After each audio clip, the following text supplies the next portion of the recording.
Hello everyone, thanks very much for joining our webinar today. My name is John Weisgerber. I'm a solutions architect for XTM, and I'm excited to show you today the cool new features that we released in version 9.6.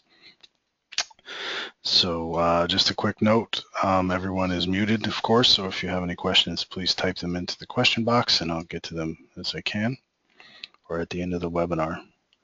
Thanks very much. So let's get started. The first thing I want to mention is I want to make sure everybody is aware that on our website you can always access the complete release notes at this address. If you just browse to the XTM web page, the home page, under resources and release notes, you can access all the release notes in detail. I won't cover all of the enhancements that we've released in 9.6 today. So I encourage you to go on the website and read about them and send us any questions you might have about something that's in there that I haven't covered. You can also access previous versions of the release notes. They're all right there on the web. So bear that in mind. Given that, a couple of general enhancements I want to tell you about. Not much to show there, but we're proud to support XLIFF 2.0 and XTM's continuing commitment to open and common standards. We now support XLIFF 2.0, and we'll keep doing that as they keep making new versions. We also have made XTM configurable for SAP's HANA database. It's just another of the several databases that you can use on which to install XTM. For SAP users, that's probably an interesting development. And also, we have just launched the localized UI in Portuguese for all our Portuguese friends. So congratulations for that. I will not be attempting to do the demos in Portuguese, I'm afraid, because I would be too slow. But speaking of demos, let's get to it. We didn't come here to read after all.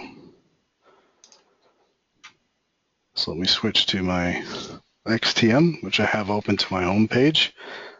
Keep in mind, everyone, that I'm an administrator and I have complete access to all of the modules in XTM. So you may see some things that you don't see when you log into XTM. And in fact, the first thing I'd like to show you is a couple of new things that are in the administrative settings, in the configuration settings for XTM. So if you're a project manager or a linguist in XTM, you may not have access to the configuration settings. But if you see something today that you think will be helpful, then please contact your system administrator so they can turn these on for you. The first one, under configuration and settings and translation, is that we've added options for configuring how your fuzzy repetitions are handled.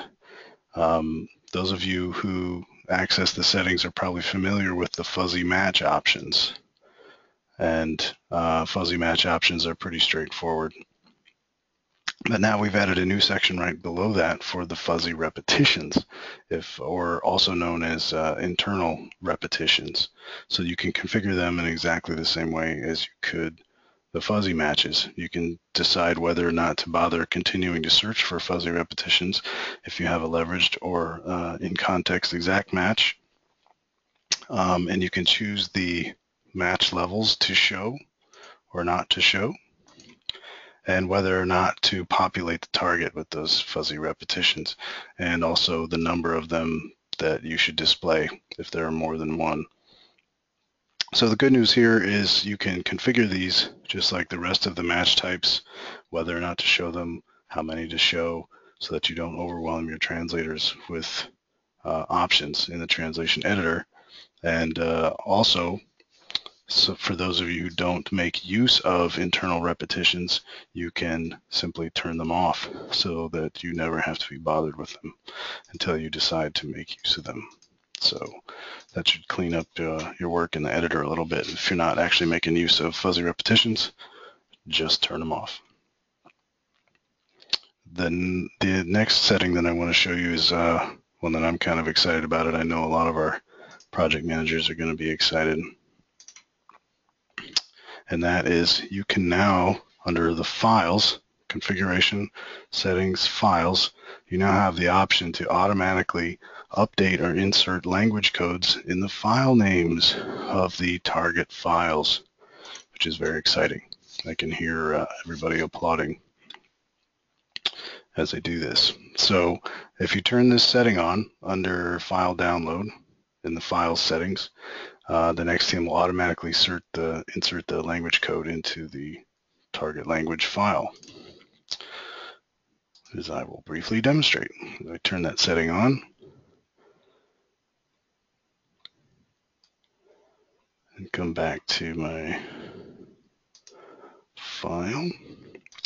So in Manage Files, I have a short document, a Microsoft Word document that I've translated from English into Korean.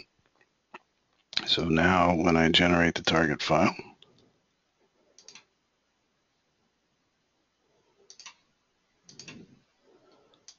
you can see that the language code has been automatically inserted before the file extension. So this is very cool and probably save some of you a lot of file renaming work. That's a very cool setting. So that's the last of the settings that I wanted to show you. Next, I want to show something for our translators in particular. We got to give some love to our translator friends, and that is the new concordance search. We have redesigned the concordance search and updated the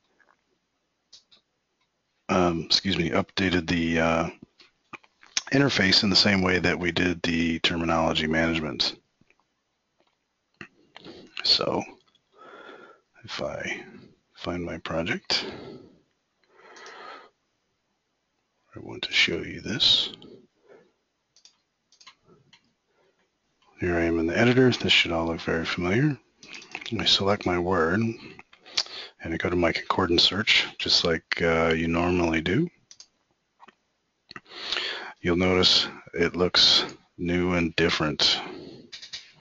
And in particular, it's docked here at the bottom of the screen. And I can grab this and move this up and down to see more or fewer matches. I've got my screen on very low resolution, so hopefully you all can read what I'm doing better, but that means I don't get as much screen real estate. So I'm going to drag this up, and you can see the matches in the new interface here. You've got your score ranking and source and target. Obviously, you can see the matches here highlighted, and this is your metadata column. You can see the customer or the translation memory on which this was matched.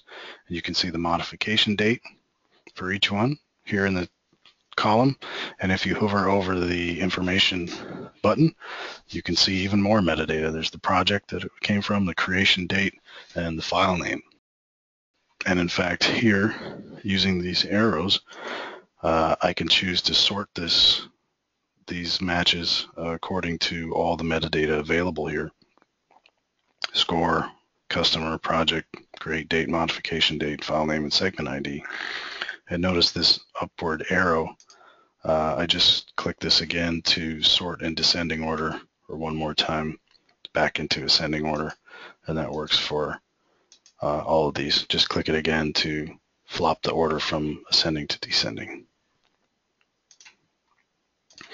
And as before, you've got your search field here, source and target, to determine whether you're searching in source and target. And the default is to use the stemming in XTM. So you can notice I've matched laptops and laptop singular. Both plural and singular have been matched. You also have the option of choosing the exact match to reduce the matches to exactly what you type into the box. So this is really cool, and this is docked here at the bottom, so it's really handy, and you can adjust it so it doesn't get in your way, but that it's always there for you to use it.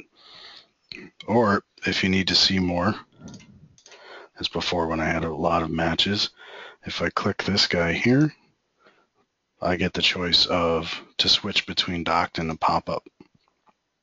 And the pop-up is a bit more like you're used to seeing. Again, the interface is Pretty much exactly the same here. You get your source and target right there, all your metadata here, and again, you're sorting by your metadata. So I can see these. I've got my number of matches here. And then when I'm done, I can switch it right back to docked. So this is really cool. We think you'll find this much more handy and useful, make you more productive in your translations. You also have the option now to open the concordance in a completely separate new window, in the same way that you can do for the terminology manager and the translation memory manager. So you can have it available in a separate window while you're working and just switch back and forth if that's your preference. So all that's pretty handy. I hope our translators will enjoy using that. Okay, now I'd like to show you a couple new features for our project managers, and one of which, in addition to the language codes and the file names, is really cool, but I'm just going to tease you with that for a moment and show you something else. We have introduced the concept of a dummy user or dummy linguist in the system, only used for general cost estimation, like ballpark estimates, when you don't yet know which linguist will be assigned to a project to generate accurate estimates. What that means is on a linguist in the system, you'll now see a checkbox at the bottom called dummy user for cost generation. And you can just turn that on any user in the system that may have representative rates or kind of average rates that are useful to you for general cost estimates. It won't affect the user's work in the system in any other way. All it does is make their rates available for these estimates, as I'll show you. What I've done here is created a separate specific dummy linguist and loaded them up with all the languages and all kinds of generic rates. So I can choose this one to cover a lot of ground, but you can have both, because it doesn't harm the linguist at all to turn this on. This is not an indication of their skill as a translator. It just means that their rates can be used for estimation. And where that is done is in your projects.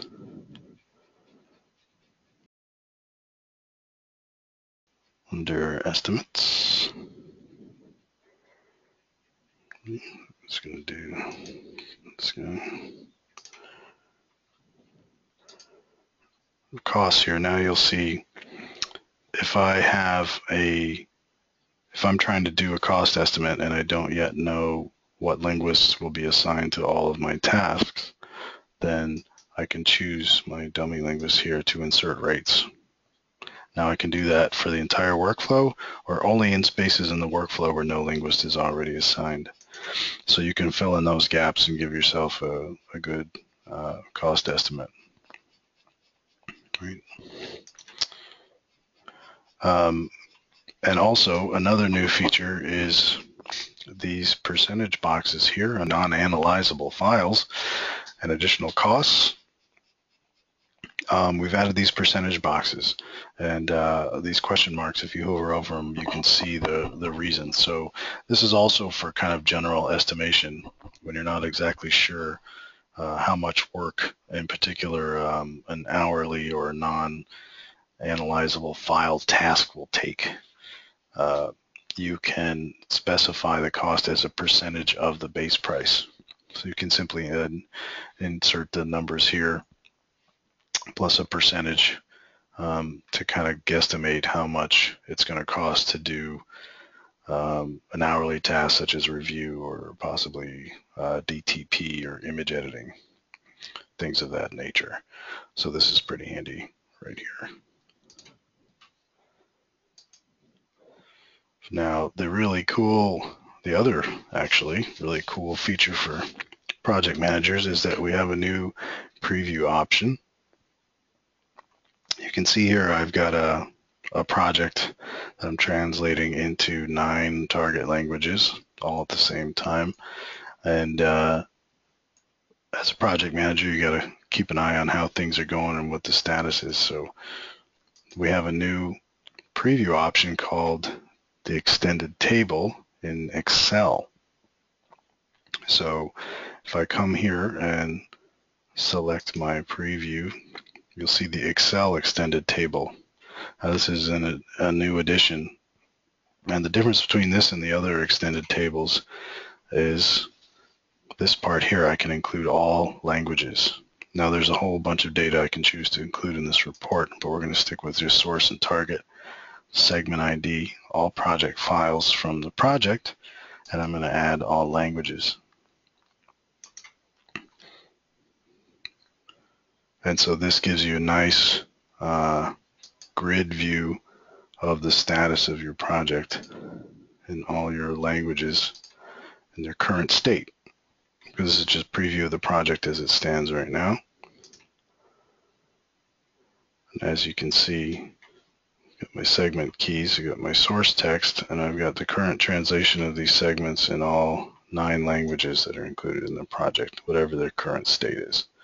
So this is a really handy way to get a snapshot or an overview of the status of your project, what's translated, or if you're assessing a query or a potential error that might apply to other languages. If you're trying to track down something you need to fix, I can quickly see here that Chinese translator is well ahead of my other translators. This is a cool new preview that I think will be really helpful for project managers. So that is the new Excel extended table under preview option, where you can choose to include all of the target languages at the same time. Now the next thing I want to show you is a little more advanced for those of you who might be using pre-processing steps. XTM supports a lot of advanced workflows, including a lot of our software development customers do a continuous project type of workflow where they're updating the source content for a software translation project so frequently that they don't create new projects every time. They just simply upload new source files and update the project on a regular basis. And the translation just gets updated and proceeds as normal. Now the challenge here was some of those types of projects utilize a pre-processing step. Most of you will be familiar with pre-processing, most commonly used for pivot languages, when you have a very difficult language pair and you need to go from the real source text to an intermediate source text and then on to your target languages. But in this case, we're talking about a pre-processing step that was English to English. And what that does is it gives you an opportunity to do more pre-processing work on your source text than you otherwise would be able to before it goes on to your other translations. So again, my screen is really small, but what you can see here is that I've got a pre-processing step that was English to English, whereby it could upload source text and make modifications to it, actually edit the source text before that the target of that step, which is still English, becomes the new source text for these other translations into French and Portuguese and Spanish. So as you can see, this task is complete, and the translation in the what's called the main workflow down here has begun into 3 target languages. But now they've got new source files to update. And this used to be a problem with pre-processing because you couldn't reopen this step. But now we have a new option here to reopen the pre-processing step. And I have 2 choices. I can reopen it and close the main workflow. In other words, halt the work that's going on in the main workflow and reopen the pre-processing step until I've finished making my updates and finish that step and start these over again. Or I can actually open this up and leave the main workflow running and allow those translators to keep working. And then they'll just get updated with the updated source text as this step is complete. So I can just choose either one of these options.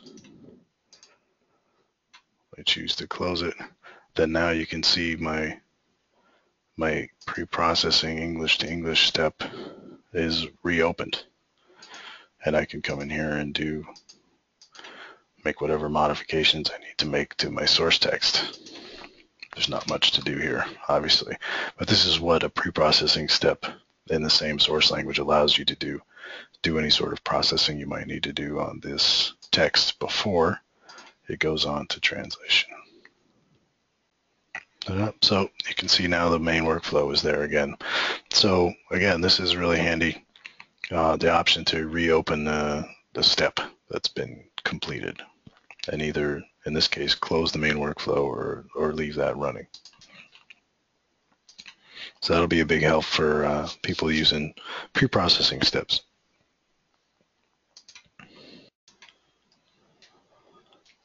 All right, the next new feature, we've added several new features actually for our subcontracting projects, which is going to make our LSP subcontractor managers very happy.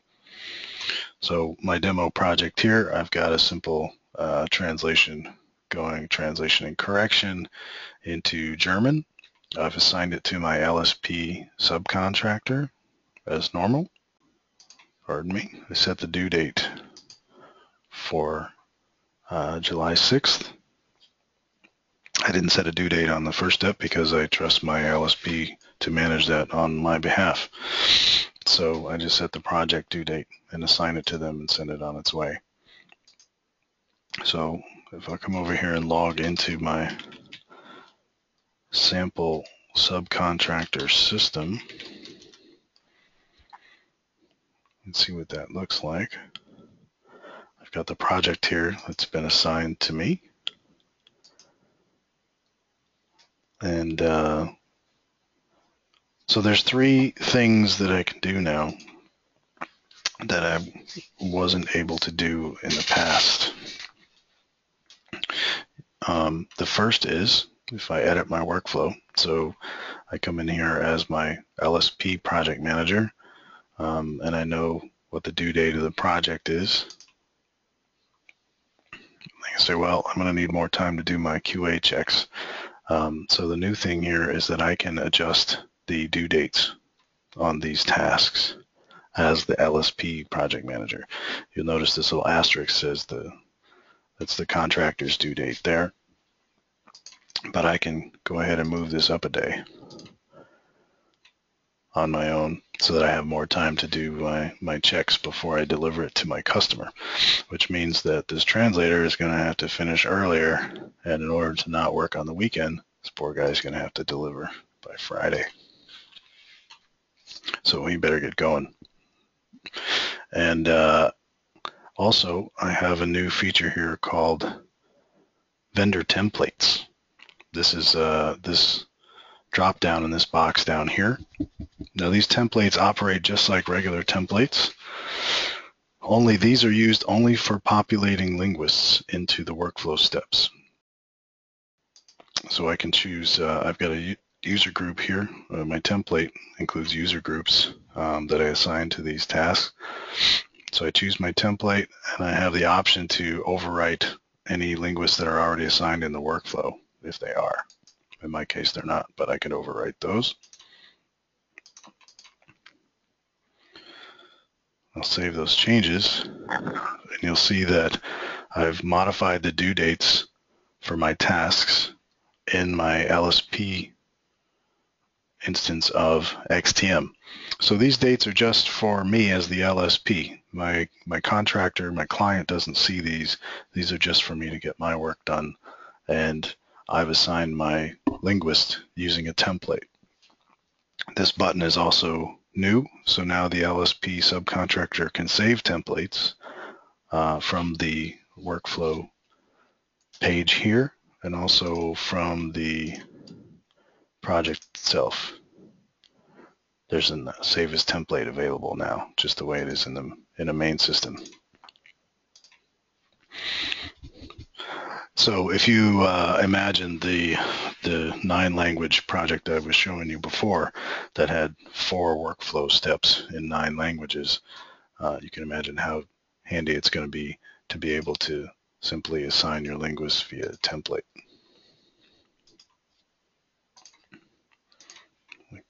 And of course, I need to save my changes, right? So that's two things that you can do as an LSP subcontractor that you could not do in the past. And one is to adjust your due dates. The other is to make use of these vendor templates to assign linguists to the tasks. And the third is that I can actually add a new workflow step to this workflow. I can't delete the workflow steps that were assigned by my contractor, but if I decide that I need to add an extra review step in here in order to ensure that this is good and correct before I deliver it to my customer, I can create this workflow step now. And again, my client won't see this workflow step. This is just for my benefit to get my work done and make my customer happy. So that's pretty cool. All three things that the LSP can now do that they couldn't do in the past. Adjust the due dates, make use of the vendor templates, and add workflow steps to the workflow. This is good stuff. Let me switch back to my main system.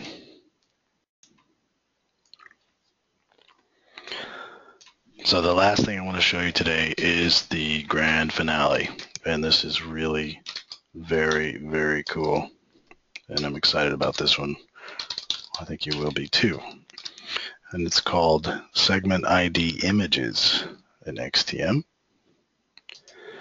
And what that means is you can, when you upload your source text for translation, if it has string IDs in it, or segment IDs, you can also upload a set of images with that project where the image names match the string IDs in the text. And if you do that, then we can display those images to the translators in the translation editor while they're working. So what's required to do this is a couple of things. First, you'll need to contact XTM support and ask them to switch this feature on for you. It needs to be turned on.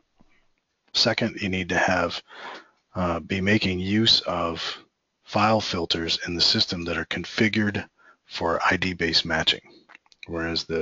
So what that means is this is not restricted to any particular file type. Any file type that you're using in XTM that has ID-based matching, meaning it has segment IDs in it, and you're making use of those, you can use this feature. And the third thing is to upload the images with the project when you create the project here under the segment ID images. So if I show you briefly an example, this is a very simple XML file format we're using just as an example, and it has keys in it. And the key is the name of an image file without the file extension, right? And this file filter is configured to recognize these keys as the string ID. And so each of my images here, we're using cat pictures because that's what you do on the internet. Everybody loves the cat pictures. You'll notice that these image names correspond to keys in the XML structure, the segment IDs. This feature supports PNG files, JPEGs, and GIFs. So when you have all that in place, what you get is pretty awesome.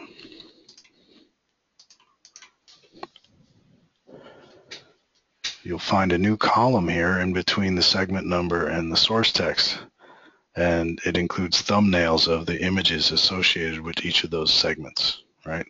So right now we just have some nonsense text and cat pictures, but I think you can easily start to understand the value of this to your translations. These could be software screenshots to provide context for the strings that you're translating. This is a popular feature with gaming companies whereby you're translating text that is very unusual and may not make any sense without a picture associated with it telling you what on earth they're talking about. So the thumbnails of the images are presented here in a column next to the source text. I can hover over one of these. If I hover my mouse over, I get a larger preview of the image. Or if that's not enough, I can actually click on it to get a maximized view that fits inside the screen here. This is one of my favorite cat pictures. And then just click outside of it for it to go away and to move on. So this is really fantastic for providing in-context reference to your translators. Show them what they're translating in the first step, and you'll reduce the number of errors and queries and rework that you have to do in your projects. So this really has enormous potential. This is fantastic, and I'm excited about this one. So remember 3 things. You've got to have your files, your source content, making use of ID-based matching. You've got to have your images. The file names on the images have to match the IDs in the source text. And you have to contact your friendly XTM support team to have them turn this feature on for you. And then you can make use of it. When you create the project, you just upload the images along with the source text. And here under additional files, segment ID images. So that's it. That's everything I wanted to show you today. If we don't have any questions, then I'm going to go ahead and wrap up the webinar. Thanks again for joining us. And we don't appear to have any questions. So again, a reminder, go on our website under resources and release notes, and you can see all the complete release notes for 9.6 and all previous versions. Drop us any questions you might come up with at training@xtminternational.com. And I look forward to seeing you at the next webinar. Thanks very much. Bye-bye now.